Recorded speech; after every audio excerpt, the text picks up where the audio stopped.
మహాభారతంలో కురుక్షేత్ర యుద్ధం కర్ణుడికి అర్జునుడికి ఏ విధంగా జరిగిందనేది ఈ వీడియోలో తెలుసుకుందాం. కురుక్షేత్ర యుద్ధంలో ఎంతోమంది యోధులు వీరులు మరణించి ఉన్నారు. అర్జునుడు కర్ణుడు ప్రత్యక్ష యుద్ధం చేయసాగే సమయం రానే వచ్చింది. ఈ యుద్ధాన్ని చూడడానికి ముక్కోటి దేవతలు సైతం ఎదురు చూస్తున్నారు. అర్జునుడు కర్ణుడు అతి పరాక్రమ ధనుర్ధారులు. అర్జునుడు ద్రోణాచార్యుల వద్ద విల్లు నేర్చుకోగా కర్ణుడు పరశురాముని వద్ద నేర్చుకుంటారు. రణరంగంలో ఇరువురి మధ్య ఉత్కంఠభరితమైన వాతావరణం చోటు చేసుకుంది.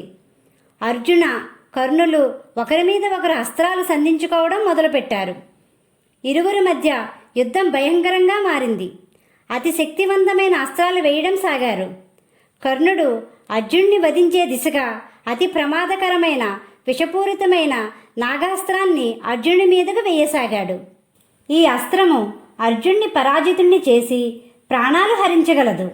దీంతో అర్జునుడికి రథసారథిలా ఉన్న శ్రీకృష్ణుడు తన మాయాజాలంతో రథాన్ని ఒకవైపుకు తొక్కుతాడు. కర్ణుడు ఉపయోగించిన అస్త్రము పక్క నుండి వెళుతుంది. దీంతో కర్ణుడు భయంకరమైన అస్త్రాలను ఉపయోగిస్తూ ఉంటాడు. అర్జున కర్ణులు ధనుర్ధారులు కావడంతో అతి వీర భయంకరమైన వాతావరణం చోటు చేసుకుంది. కర్ణుడికి ఇంద్రుడు ఒక అస్త్రాన్ని వరంగా ఇస్తాడు. ఈ అస్త్రంతో కర్ణుడు అర్జునుడిని వధించే దిశగా ఉంటాడు.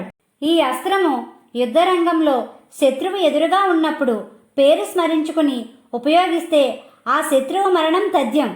అటువంటి అస్త్రాన్ని కర్ణుడు యుద్ధరంగంలో అయోమయ పరిస్థితుల్లో దుర్యోధనుడి ప్రాణాలు కాపాడడానికి, కర్ణుడు యుద్ధరంగంలో నుండి బయటపడడానికి, ఘటోత్కచుడి ప్రాణాలు హరించడానికి ఈ అస్త్రాన్ని ఉపయోగిస్తాడు. దీంతో కర్ణుడు తన దగ్గర ఉన్న అతి శక్తివంతమైన అస్త్రాన్ని కూడా చేజార్చుకుంటాడు.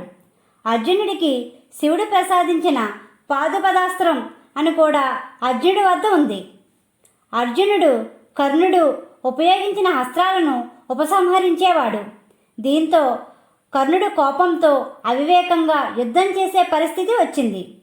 అర్జునుడు కర్ణుడి మీదకు ఎన్నో బాణాల వర్షం కురిపించసాగాడు. దీంతో కర్ణుడు నేల మీద దిగి బ్రహ్మాస్త్రాన్ని ఉపయోగించడానికి సిద్ధం అవ్వగా తాను నేర్చిన విద్య స్మృతికి రాలేదు.